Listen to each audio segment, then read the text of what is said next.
Hello and welcome. If you're watching this video, I can only imagine that you are on a journey of self-discovery or self-expansion, and you're wondering what the heck is human design. On the flip side of that, maybe somebody sent you this video because they are introducing this modality into their network and community, and they want to share the information that is revealed through human design. And that's what I'm here to share to you today about what is human design, what can your chart reveal, how is it different than astrology? And then we're going to go over the basics and the foundation of your chart and what it means. Okay.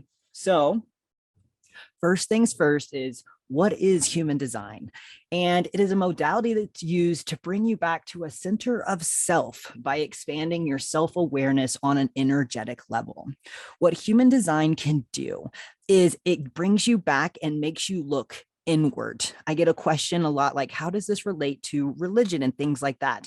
And that is where we're worshiping maybe something outside of ourselves. But with this modality, all we're asking you to do is to bring you back to a center of self. And the one thing that we can all agree on is that the universe is made up of energy. And that's what this modality is made up off of, is energy. And so it can shed light on your unique genetic coding that you're here to express. And it shows how we are all different. In society today, there's sometimes people believe that we all function similar or in the same way. And what human design can show you is how we actually operate differently. It can show you how you're meant to make decisions. It can show you themes where maybe you've been conditioned in your life. And so really focusing on your unique genetic coding that you're here to live out can really bring you back to a center of self to make you feel whole. So maybe somewhere along your way, you've been acting out maybe different coding or different conditioning, and you just feel just a little lost, and you need just a gentle guide to bring you back to a center of self. And that's what this modality can do. But how the heck can it do it? Now, this information is gathered in accordance to your birth information. So that's going to be your birth date, your birth time, and your location. And this information produces the body graph, which is this picture right here on the right-hand side. So when it comes to your birth date, time, and location, it is important to get as accurate as possible with that time, if not absolutely accurate. So if you do not have your birth time, we can get as close as possible, but you're going to feel the most or see the most or resonate the most, of course, if you can get your hands on that exact time that you were born, so that it can produce this unique energetic blueprint that is designed for you. Now, what can your body graph reveal? It can reveal energetic themes that are going on. One way you may be operating this, but you could have a theme that's pulling you into this. And so you just kind of have this energetic theme that's pulling you one way, and being aware of that can help you in your decision-making process. It can give you insight into your purpose. And that's where that genetic coding can really reveal what you're here to express. It can reveal the essence of who you are and who you meant to be. Like if you're a teacher, what is the essence of you being a teacher? Areas of conditioning. Maybe there's areas within your chart that you're vulnerable to maybe act out of your not self, and understanding that you have this vulnerability can help you gather the wisdom that that center has to offer. And that will make more sense later on. So it can really shed light on areas of your life that you need to heal and grow. So really being able to take this perspective of seeing it on paper can help you have more of this inward direct look upon yourself. Like I said, it can improve your decision-making process. It can gain more confidence in your decision-making process for sure. It expands your self-awareness. It shows you your unique coding that you're here to live out. It unveils and celebrates your unique individuality. And that's what's so beautiful about that. And it can really show you the mechanics that you're here to operate out of. Some of us maybe know that, but also we could have been receiving other things from the outside that are telling us we need to change certain aspects about ourselves.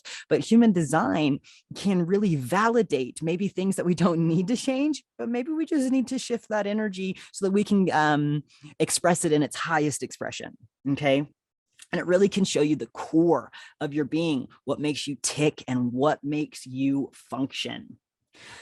Now, one of the big questions that I ask, especially because it refers to your birth date, time, and location, is how the heck is this any different than astrology?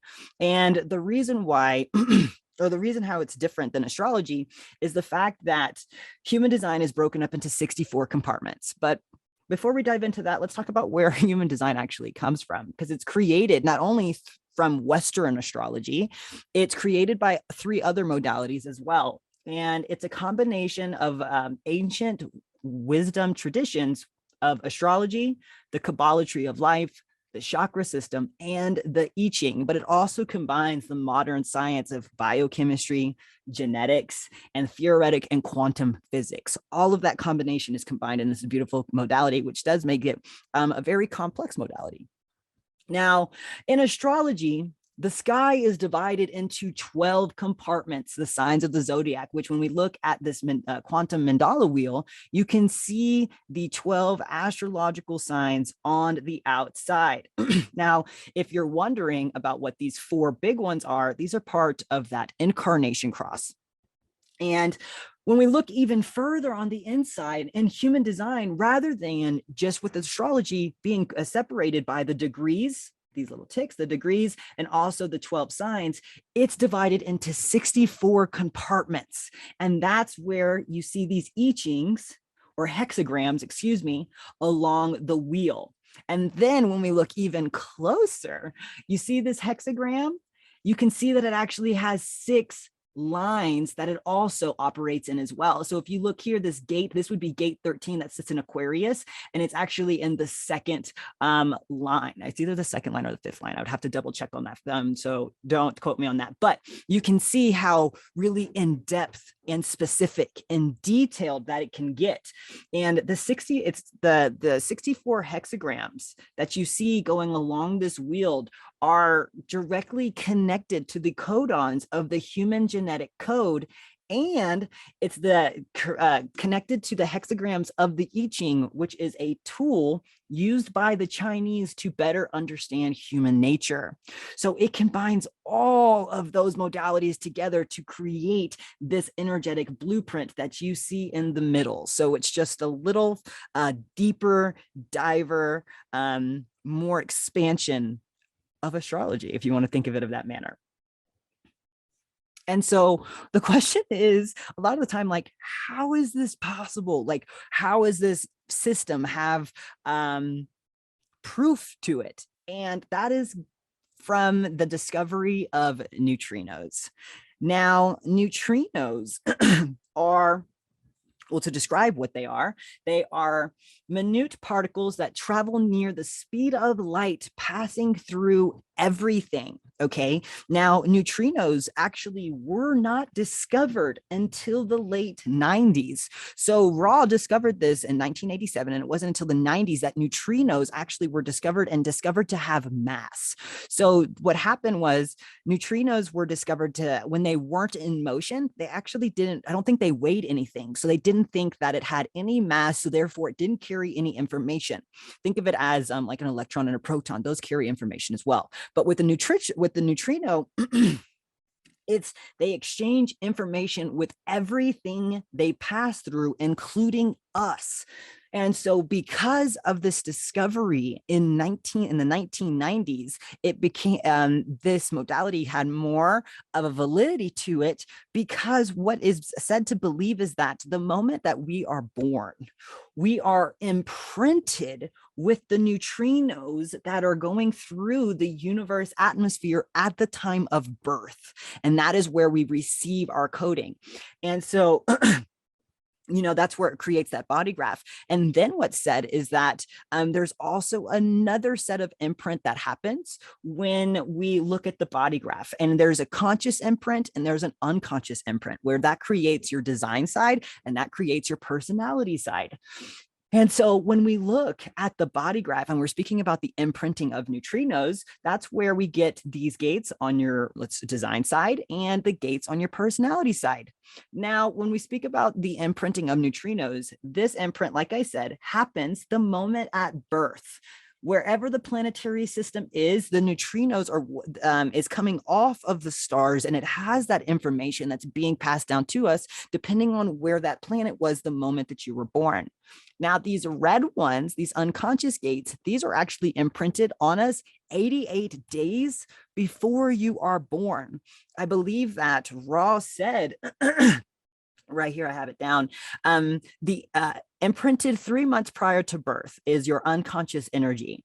And the instant when the neocortex in the front lobe of the brain turns on, and when the spirit is said to enter the body, the soul arrival to the body. So your soul arrives in your body 3 months before you are born. And that is the imprint that comes through the design sign. And so that is where ancestral healing can also take place, because that is where it would have been imprinted. Pretty cool, right?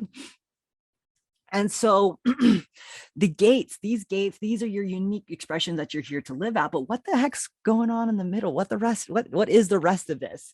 And when you're looking at these centers that are within the body graph, these are 9 energy centers that form the foundation of your design. And this is where you are able to regulate, move, and flow energy. And that is through these defined centers. These are the areas that you are able to flow energy through because it operates in a consistent manner. What's really interesting is these white areas where you are vulnerable to be conditioned, because what's happening in your undefined or open centers is that you are taking in energy from your environment and you are amplifying it back. Knowing that about your centers and yourself can be very beneficial, because the ones that are white, you may not be acting out of yourself, because it could be only acting out of an amplification and not using it as that wisdom. So really understanding the flow of your energy and what you're receiving and what you're reflecting back can be really beneficial. And then to tie it all together, and how do we connect these energy centers that we're seeing? We connect these energy centers by channels.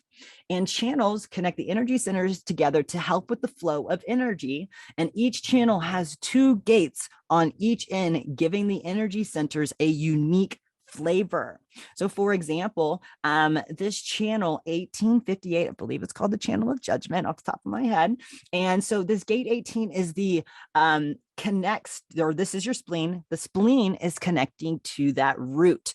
And so you're able to have this pressure and this awareness move between these 2 centers. And so for this one specifically, this is this pressure to really want to change things, to correct things. And when that pressure does happen and that pressure comes up, like, man, I really need to change something. Not only is that pressure going to be used as fuel, you're going to use this center as what needs to be corrected. This is an awareness center. So we have the energy to change, but then we also have the awareness as to what to change. And so that is how you can move the energy through these centers and understand the gates and the channels that are connecting the 2 centers, so that you can understand the theme that is happening and how you are moving energy through one center through another. And so understanding this about yourself, you can apply this in many different aspects of your life. It can be applied in business, your relationships, your personal life, self-discovery, expansion. This is really a great look at yourself, taking a great look inward, and how can I improve my patterns on an energetic level so that I'm not meeting so much resistance throughout my life. And this modality can help you remove or shift your energy so that you're not always or constantly being met with resistance. Okay. So lastly, if you've made it this long, I want to share my perspective and how I got here being a human design coach. And when I really reflect back on how this modality has completely changed me, it's a really interesting story. And throughout my 20s, I had a lot of colorful experiences. I'm a 3/5 splenic projector, and having that third line is my personality. really allowed me to go through different walks of life and learn what not to do. And honestly, throughout my 20s, I had a very victim mindset. I was kind of pessimistic on the things because I just truly didn't understand like why this stuff was happening to me. It was hard for me to grasp. It was hard. Like I always accepted it, but sometimes it was really hard to accept and how to get out of it. And it was really hard to see the light at the end of the tunnel. And so a lot of my decisions, a lot of the things that I did, I was a fitness coach for 8 years, and I ran gyms, and I was the head coach, the GM, whatever you want to call it. And I was really just extremely burnt out. Like I cannot emphasize enough the amount I love coaching, but something inside of me just was like, I'm done coaching this. And it was because, and now that I understand human design, I understand why I was done with what I was doing. I understand where the burnout came from. But when I was in the middle of it, I had no idea. And it was really hard to see myself forward.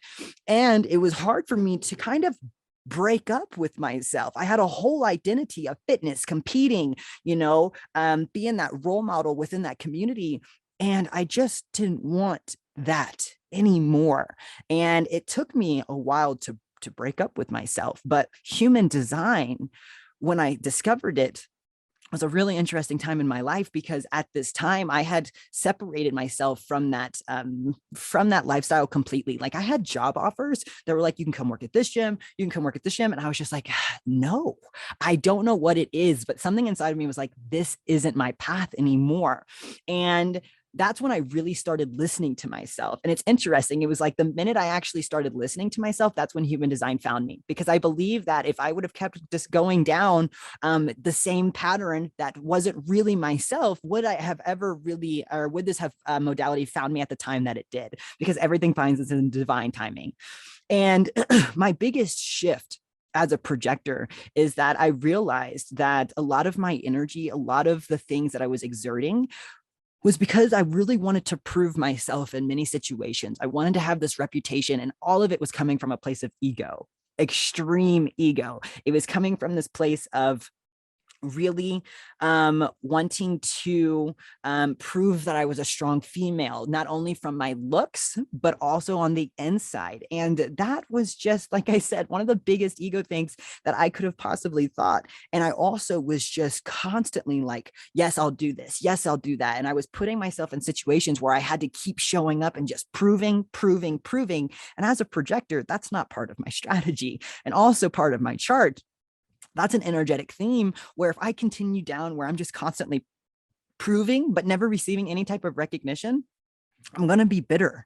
And so my biggest shift has been putting myself in a position where I'm receiving the invitations that I want to receive. I'm receiving and working on myself so that the recognition that I want to receive transfers over into my invitations. And I also realized that the way that I was getting paid, the way I was receiving income in this life was all out of productivity. If I didn't produce some sort of action at that time, I wasn't going to receive anything. But now what I'm doing is I have it set up to where my productivity does not reflect my value. Like, yes, I'm putting out content. Yes, I'm creating things, but that is being set up for larger things. It's being that breadcrumb that leads people to the invitation. It's showcasing my gifts rather than being at that position where I have to show up to work, clock in and clock out. And only thing that's being the only where my value is what I produced in those hours that I was on the clock. And so really shifting that and how I'm actually utilizing my energy has been so freeing as a projector. It's really what I heard this description not too long ago. And it's one of the most beautiful descriptions as like before when I was working, I felt like I was pushing this boulder up a hill, right? Like I had this rock and I was just pushing. And I was never really getting anywhere, and it might roll back down and I'm going to try to push it back up again. And now the way I feel about my energy is, yes, there's hills. Yes, there's challenges, but I'm not pushing a freaking boulder up a hill. Instead, I'm climbing up that hill, but I'm getting to the top and then I can walk down. And so what's happening is I'm putting my energy out, but I'm seeing it come back full circle. I'm putting this energy out and I'm seeing it come back. And that has been the most beautiful thing along my human design journey. So if you guys are interested in diving into this modality for yourself, I highly recommend it. All of the information that is received here comes from the main textbook, the Human Design or the Science of Differentiation. And so I'll put all my resources down in the comments. And if you guys have any questions, you're more than welcome to reach out to me, and I will guide you the best way that I can. And I hope you guys have a beautiful day.